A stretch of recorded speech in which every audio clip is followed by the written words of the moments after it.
السلام علیکم ورحمۃ اللہ وبرکاتہ۔ نحمد صلی اللہ رسول الکریم، اما بعد۔ وہ چیزیں جن سے روزے کا تسلسل ان لوگوں کے لیے نہیں ٹوٹتا ہے جن پر 2 مہینے مسلسل روزے واجب ہیں، اور وہ یہ ہیں عیدین، سفر، وہ مرض جس میں روزہ توڑنا مباح ہے، حیض اور نفاذ۔ آئیے ڈیٹیل میں سمجھتے ہیں آج کی ویڈیو کو۔ اگر رمضان کے دن میں اپنی بیوی سے 2 دن یا اس سے زیادہ جمع کیا ہے تو اس پر کفارہ اور قضا دونوں تعداد کے اعتبار سے لازم ہے، لیکن اگر ایک ہی دن میں کئی بار کیا تو ایک ہی کفارہ اور اس کی قضا ہے۔ اگر مسافر روزہ نہ رکھ کر اپنے شہر میں اس دن پہنچے جس دن کے دوران اس کی بیوی حیض یا نفاس سے پاک ہو رہی ہو تو اس سے جمع کر سکتا ہے۔ رمضان کے روزوں کی قضا فوراً مسلسل کرنی چاہیے۔ اگر وقت کم ہو تو لگاتار کرنا واجب ہے۔ اگر رمضان کے روزوں کی قضا دوسرے روزوں کے بعد تک غیر عذر مؤخر کر دیا تو وہ گنہگار ہوگا، اس پر قضا واجب ہے۔ جن کے پاس کوئی عذر نہیں ان کے لیے اللہ تعالیٰ نے وقت پر رمضان کا روزہ رکھنا فرض قرار دیا ہے، اور جس کے پاس ایسا عذر ہے جو زائل ہونے والا ہے ان کے لیے عذر زائل ہونے کے بعد قضا واجب ہے، جیسے مسافر اور حائضہ عورت۔ جن لوگوں کے پاس ایسا عذر ہے جو زائل ہونے والا نہیں، جس کی وجہ سے نہ وہ روزہ وقت پر رکھ سکتے ہیں اور نہ قضا کر سکتے ہیں، ان کے لیے یہ حکم ہے کہ وہ ایک مسکین کو روزانہ کھانا کھلائے، جیسے بوڑھے لوگ۔ جو شخص مر جائے اس پر رمضان کے روزے ہوں تو اگر وہ مرض وغیرہ کی وجہ سے معذور ہے تو اس کی طرف سے قضا ضروری نہیں اور نہ کھانا کھلانا ضروری ہے۔ اگر وہ قضا پر قادر تھا لیکن قضا نہیں کیا یہاں تک کہ انتقال ہو گیا تو اس کا ولی اس کی طرف سے روزہ رکھ لے۔ جو شخص مسئلہ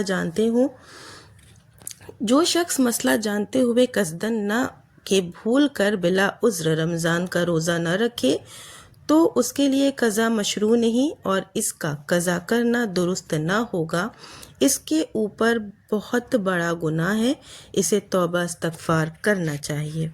جو شخص مر جائے اس پر نذر کا روزہ ہو یا نذر کا حج یا اعتکاف وغیرہ ہو تو مستحب یہ ہے کہ اس کا ولی اس کی طرف سے قضا کر دے، اور ولی کا مطلب وارث ہے، لیکن اگر ولی کے علاوہ کسی دوسرے نے اس کی طرف سے قضا کی تب بھی قضا ہو جائے گی۔ جس شخص نے افطار کرنے کی نیت کی ہو یعنی روزہ نہ رکھنے کی، وہ روزہ نہ رکھے، اس لیے کہ روزہ 2 چیزوں سے مرکب ہے، ایک نیت، دوسرے مفطرات۔ صوم سے رک جانا، پس جب آدمی نے افطار کرنے کی نیت کی تو پہلا رکن ساقط ہو گیا، حالانکہ وہ تمام اعمال کی بنیاد ہے اور عبادت کا سب سے بڑا لازمہ نیت ہے۔ جو شخص شعبان کی 30ویں رات میں یہ کہہ کر سو گیا ہو کہ کل رمضان ہے تو میں روزہ دار ہوں، پھر پتہ یہ چلا کہ کل رمضان ہے تو اس کا روزہ صحیح ہے۔ اگر کسی عین عبادت سے روکا گیا ہے تو اس کا کرنا حرام ہے اور وہ عبادت باطل ہے۔ اگزامپل کے طور پر اگر کسی مسلمان نے عید کے دن روزہ رکھا تو اس کا روزہ حرام اور باطل ہے، اور اگر عبادت میں خاص طور سے کسی قول یا فعل سے روکا گیا ہے تو اس کے کرنے سے وہ عبادت باطل ہو جائے گی۔ جیسے کسی شخص نے روزہ رکھ کر کچھ کھا لیا تو اس کا روزہ ٹوٹ جائے گا، اور اگر عبادت اور غیر عبادت دونوں حالتوں میں کسی چیز سے روکا گیا ہے تو اس کے کرنے سے وہ عبادت باطل نہیں ہوگی۔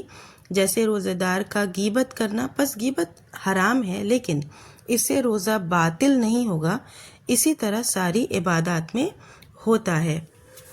تو ویڈیو میں زیادہ لمبی نہیں کروں گی، نیکسٹ ویڈیو میں انشاءاللہ میں آپ کو روزے کی سنتوں کے بارے میں چند چیزیں آپ کے ساتھ شیئر کروں گی۔ ابھی میں ویڈیو یہیں پہ ختم کرتی ہوں اور اللہ تعالیٰ سے دعا کرتی ہوں کہ اللہ تعالیٰ اس مبارک مہینے ہم سب کے لیے خیر و برکت، رحمت اور مغفرت کا ذریعہ بنا۔ اللہ ہمیں اس رمضان میں اخلاص کے ساتھ روزے رکھنے، قیام کرنے، قرآن سے جڑنے اور کثرت سے عبادت کرنے کی توفیق عطا فرمائے، اور ہماری تمام جائز دعاؤں کو شرف